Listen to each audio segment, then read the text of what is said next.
ট্রাম্পের দেশে মোদির সফর, দুই বন্ধুর আলিঙ্গন, একাধিক বিষয়ে মোদির পরিকল্পনায় সবুজ সংকেত। তবুও মোদি ট্রাম্প সাক্ষাতেও বরফ গলল না। হাতে পায়ে শেকল পরিয়ে তৃতীয় দফায় 112 জন ভারতীয়কে নিয়ে আমেরিকান সামরিক বিমান থামল অমৃতসরে।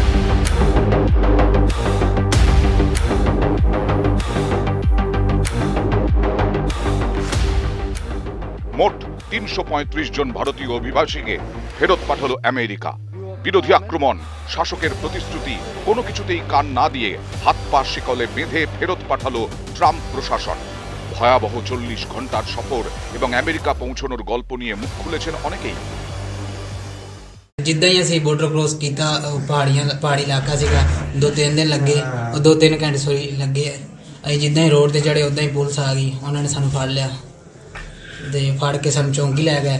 सानू उन्होंने कल परसों असी आए, परसों उन्होंने कहा भी तुहानू दूजे कैंप शिफ्ट करन लगे हाँ, ते सानू जो फ्लाइट च बह गए उदों उन्होंने सानू कहा भी तुहानू इंडिया वापस भेजन लगे। 45-46 लाख रुपये लग गए। कित्थों लिया पैसा? जमीन बेची है, 2 किले कोई रिश्तेदार तो फड़ के विआह चक्या। ਅਸੀਂ ਹੁਣ ਉਹ ਜਾਣੇ ਸਾਡੀ ਵੱਧ ਤੋਂ ਵੱਧ ਮਦਦ ਕੀਤੀ যাবে। গত 5ই ফেব্রুয়ারি মার্কিন সামরিক বিমানে প্রথমবার 104 জন ভারতীয়কে ফেরানো হয়। এরা সকলেই অবৈধভাবে প্রবেশ করেন আমেরিকায়। শুধু তাই নয়, কোনো বৈধ কাগজ ছাড়াই থেকে যান সেখানে। পাঞ্জাবের হরবিন্দর সিং আমেরিকা যাওয়ার জন্য 42 লক্ষ টাকা জোগাড় করতে একমাত্র জমিটুকু চড়া সুদে বন্ধক রাখেন। তিনিও ফিরে এসেছেন এই সামরিক বিমানে। मेरा बेटा अमेरिका गया हुआ था जी। हम पहले 1 करोड़ 20 लाख रुपया लगा चुके हैं। ज़मीन हमारी बिक चुकी है। हमारे पास थी 3 एकड़, तीनों की तीनों बिक गई है। तो 8 महीने हो गए, रास्ते में लटकाया, भूखा रखा, यहाँ फोन कर देते थे पैसे भेजो, हम पैसे भेजते थे। बच्चे ने अपनी जिंदगी बनाने वास्ते असीं बाहर भेजे आ भी अपने पैरों ते खड़ा हो जाएगा। सानू नहीं पता है साडे बच्चे ने कुछ हो जाना, असीं आत्महत्या क्यों कर दूं? साडा बच्चा सानू मिलना चाहिए। এই ফেরত পাঠানোর ঘটনা আগেও ঘটেছে, তবে এবারে মার্কিন সামরিক বিমানে একেবারে দাগি আসামিদের মতো হাতে পায়ে শিকল বেঁধে ভারতীয়দের ফেরত পাঠানো নিয়ে উঠছে প্রশ্ন। কেন এমন খারাপ ব্যবহার? এখান থেকেই ধীরে ধীরে প্রকাশ্যে আসছে ভারত থেকে বেআইনিভাবে আমেরিকা যাত্রার রহস্য। কেন এত সংখ্যক ভারতীয় আমেরিকায় যেতে এতটাই বেপরোয়া যে প্রয়োজনে অবৈধভাবেও তারা যেতে তৈরি? কিভাবেই বা তারা যাচ্ছেন? কোন রাস্তায়? অবৈধভাবে আমেরিকায় প্রবেশে তাদের সাহায্য করছে কারা? যাদের ফেরত পাঠানো হলো তাদের সঙ্গেই বা কি করবে ভারত সরকার? 2022-এর জানুয়ারি একটি হাড় হিম করা খবর প্রকাশ্যে আসে। কানাডা সীমান্ত দিয়ে আমেরিকায় অবৈধভাবে প্রবেশ করার সময় একটি ভারতীয় পরিবারের 4 সদস্যের ঠান্ডায় জমে মৃত্যু হয়। তার ঠিক 1 বছর পরে 2023-এ ফের খবর আসে গুজরাতের 4 বাসিন্দা অবৈধভাবে আমেরিকায় প্রবেশ করতে গিয়ে মৃত্যু হয় তাঁদেরও।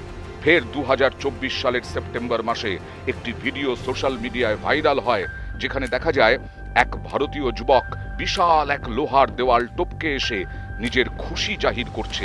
জানা যায় ওই যুবক ভারতীয় নাগরিক। তিনি মেক্সিকো সীমান্ত দিয়ে আমেরিকায় অবৈধভাবে প্রবেশ করেন।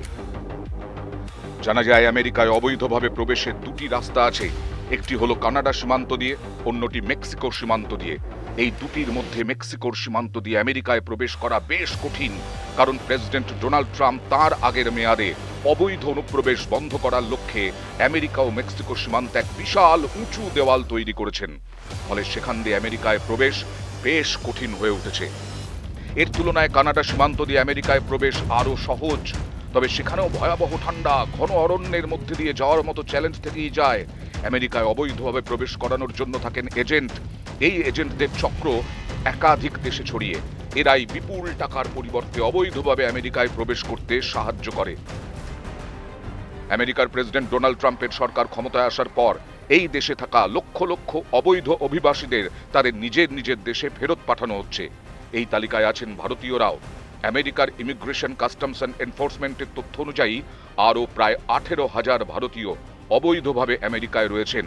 এদের সকলকে চিহ্নিত করা হয়েছে।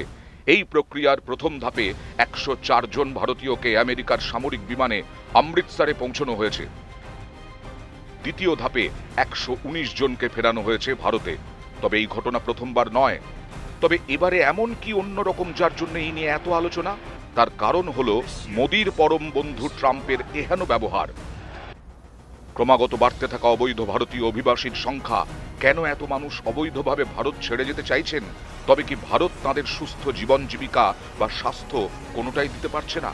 অন্যদিকে মোদিকে বন্ধুত্বের আলিঙ্গন করার পাশাপাশি ক্রমাগত ভারতীয়দের অকথ্য অবস্থায় ভারতে ফেরত পাঠাচ্ছে ট্রাম্প সরকার। তবে কি বন্ধুত্ব শুধুই ক্যামেরার ফ্রেমে? আদতে পুরোটাই কূটনৈতিক চাল?